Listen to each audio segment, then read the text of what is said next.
Hello everyone, welcome my channel. শুরু করছি নতুন একটি ভিডিও। আজকে আমি তৈরি করব আম আর সুজি দিয়ে একটি কেকের রেসিপি। আম শেষ হয়ে যাওয়ার মুহূর্তে, তাই আম শেষ হয়ে যাওয়ার আগেই আম দিয়ে তৈরি করে নেব আমের কেক। আর কোনো রকম ময়দা ছাড়াই আজকের এই রেসিপিটা তৈরি করব সুজি আর আম দিয়ে। সকলেই শেষ পর্যন্ত ভিডিওটি দেখো, আশা করি খুবই ভালো লাগবে। আজকে তৈরি করব পাকা আম দিয়ে আমের কেক। এখানে একটা গোটা বড় সাইজের আম নিয়ে নিয়েছি, আর নিয়ে নিয়েছি সুজি, আর কিছুটা ড্রাই ফ্রুটস নিয়েছি। এখানে আর এখানে নিয়েছি পেস্তা কুচি, আর এখানে নিয়েছি কিছুটা টুটি ফুটি। এখানে আজকে সুজি দিয়েই তৈরি করব আমের এই কেকটা। প্রথমে এখানে আমি সুজিটাকে ঢেলে নিয়ে নেব। 1 কাপ মতো সুজি এখানে ইউজ করব। আর আম শেষ হয়ে যাওয়ার আগে একবার অবশ্যই এই আমের কেকটা তৈরি করে খেয়ে দেখব, কারণ আমের কেক অসাধারণ টেস্ট। আমি এখানে 1 কাপ মতো সুজি নিয়ে নিলাম, ভর্তি করেই 1 কাপ নিয়েছি। এটা একটা মিক্সির বাটিতে নিয়ে নেব, তাই এদিকে একটা মিক্সির বাটিও নিয়ে নিয়েছি। 1 কাপ মতো সুজি পুরোটাই দিয়ে দিলাম, আর এদিকে 1/2 কাপ মতো চিনি নিয়ে নিচ্ছি। আর আমটা এতই মিষ্টি যে এখানে 1/2 কাপ চিনি যথেষ্ট, অনেক বেশি চিনির প্রয়োজন নেই। আর এইদিকে এই আমটাকে কেটে একদম ছোট ছোট করে পিস করে কেটে নিচ্ছি। সুজি আর চিনিটাকে ব্লেন্ড করার সময় এখানে 2টো এলাচ দিয়ে দিলাম। এলাচ দিয়ে এটাকে একটু ভালো করে ব্লেন্ড করে নিচ্ছি। সুজি আর চিনিটাকে ব্লেন্ড করে নিয়েছি, আর এদিকে নিয়ে নিয়েছি একটা ছাঁকনি। ছাঁকনিটাকে এই বাটিটার মধ্যে নেব, আর এইরকম করে অল্প অল্প করে পুরোটাকেই চেলে নেব। এতে চিনি আর সুজিটা ভালো করে মিশ্রিত হবে।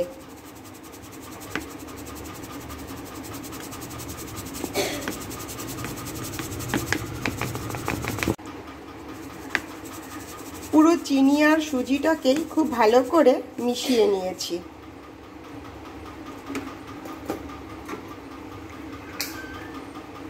একটা চামচের সাহায্যে খুব ভালো করে এটাকে একটু মিশিয়ে নেব।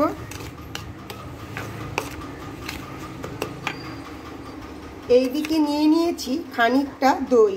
এই সুজির মিশ্রণটার মধ্যে খানিকটা দই দিয়ে দেব।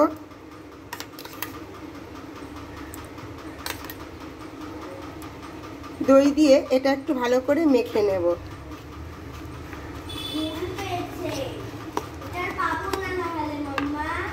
দই দিয়ে মেখে নিয়েছি, আরও সামান্য একটু দই দিলাম, সাথে দিলাম 1 চিমটে মতো নুন।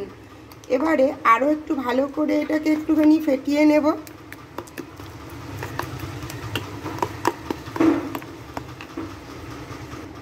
এদিকে আমটাকে খুব ছোট ছোট করে টুকরো করে নিয়েছি। এবারে এই আমটাকেও আমি ব্লেন্ড করে নিচ্ছি।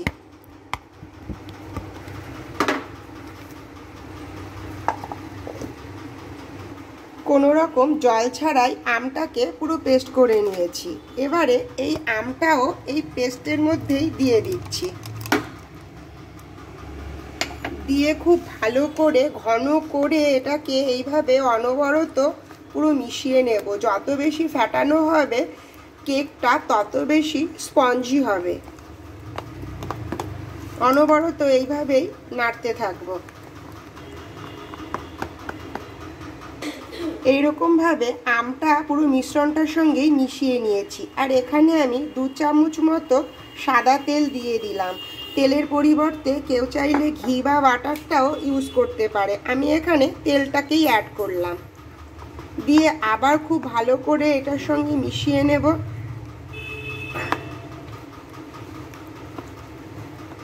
তেলটা মিশিয়ে নিয়েছি, আর মিশ্রণটা একটু ঘন মনে হচ্ছে, তাই এর মধ্যে মিক্সির বাটিটা ধুয়ে খুব সামান্য একটু জল এখানে অ্যাড করলাম।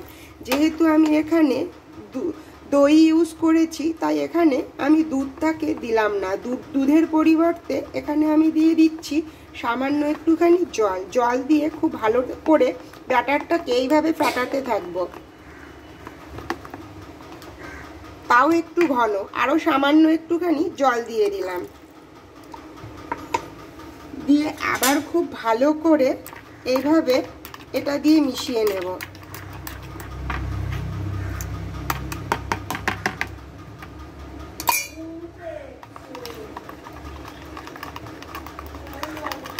এইভাবে অনবরত নাড়তে থাকবো।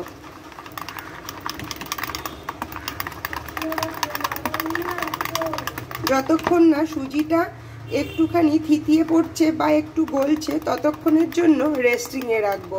আমি 20 থেকে 25 মিনিটের জন্য এইভাবে একটা ঢাকা চাপা দিয়ে রেস্টিং করতে রেখে দিলাম।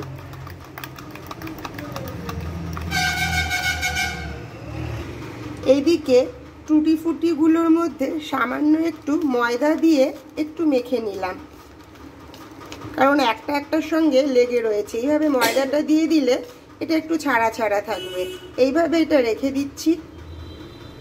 আধ ঘন্টা রেস্টে রাখার পর এর ওপরে কিছুটা ড্রাই ফ্রুটস ছড়িয়ে দিচ্ছি। অল্প একটু টুটি ফুটিও দিয়ে দেব, আর একটু আমন্ড। সাথে দিচ্ছি 1 চামচ মতো বেকিং পাউডার, হাফ চামচ বেকিং সোডা। বেকিং পাউডার আর বেকিং সোডাটা দিয়েও খুব ভালো করে এর সঙ্গে আবার মিশিয়ে নেব।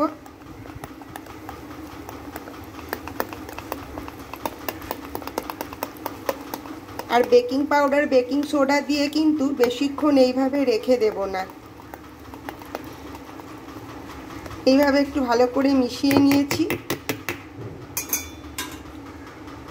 অন্যদিকে একটা কেক বসানোর জন্য মোল্ড নিয়ে নিয়েছি। কেক মোল্ডের মধ্যে একটু তেল দিয়ে নিয়েছি, আর তেলটাকে খুব ভালো করে ব্রাশ করে নেব।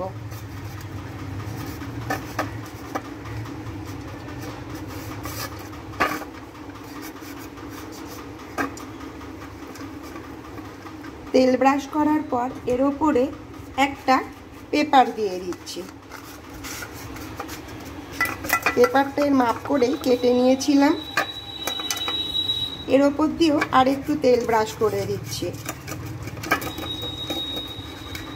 বাটার পেপারও কেউ দিতে পারে, বাটার পেপার নেই তাই আমি এটা একটা নর্মাল পেপারের ওপরেই তেল ব্রাশ করে দিলাম।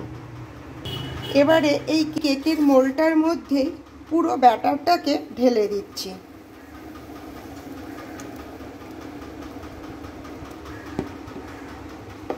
দিয়ে ভালো করে একটু ড্যাপ করে নেব, যাতে কোনো রকম বাবেল না থাকে।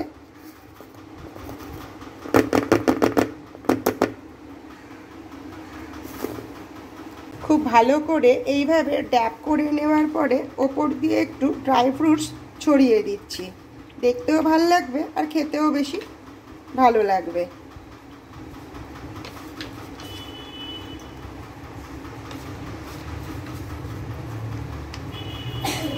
এইভাবেই পুরোটা ছড়িয়ে দিয়ে এবারে মাইক্রো ওভেনে করব। এইদিকে মাইক্রো ওভেনটাকে আগেই আমি 10 মিনিটের জন্য প্রিহিট করে নিয়েছি। এবারে এটার ভেতরে দিয়ে দিচ্ছি।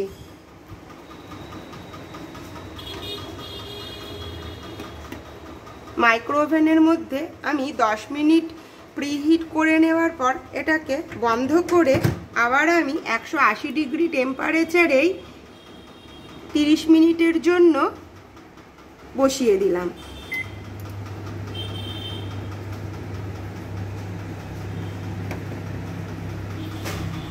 মিনিট পর মাইক্রো ওভেনটা খুলে কেকটাকে এবারে বের করে নেব। বের করার পর একটা কাঠি দিয়ে দেখব যে কাঠিটার গায়ে লেগে যাচ্ছে কিনা, কিন্তু কোনো রকমভাবেই লাগছে না। যদি এরকম করে দেখার পরে যে লেগে যায় তাহলে কিন্তু আরও 5 মিনিট বেক করে নিতে হবে। এবার এটাকে আমি মোল্ড থেকে ঢেলে নেব। এদিকে একটা প্লেট নিয়ে নিয়েছি আর প্লেটটার মধ্যে উল্টে দিয়েছি কেকটাকে। আর এইভাবে খুব সহজেই কিন্তু আমি তুলে নিতে পারলাম। এবারে হালকা করে ওপর থেকে কাগজটাকে সরিয়ে দেব। খুব গরম,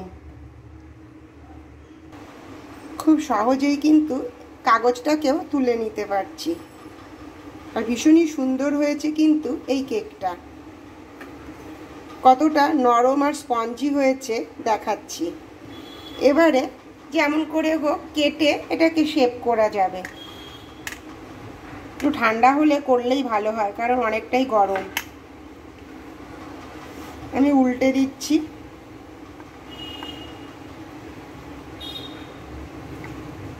ভীষণ সুন্দর হয়েছে, ড্রাই ফ্রুটসে ভর্তি হয়েছে। এইভাবে কেকটাকে আমি 2 টুকরো করে দিয়েছি। আর ভীষণ টেস্টের এই রেসিপিটা অবশ্যই সকলে একবার হলেও তৈরি করে খেয়ে দেখতে পারো, আম শেষ হয়ে যাওয়ার আগেই। যদি ভিডিওটি ভালো লেগে থাকে অবশ্যই লাইক, কমেন্ট, শেয়ার আর সাবস্ক্রাইব করো। দেখা হবে আবার next video. Take care, bye bye, thank you.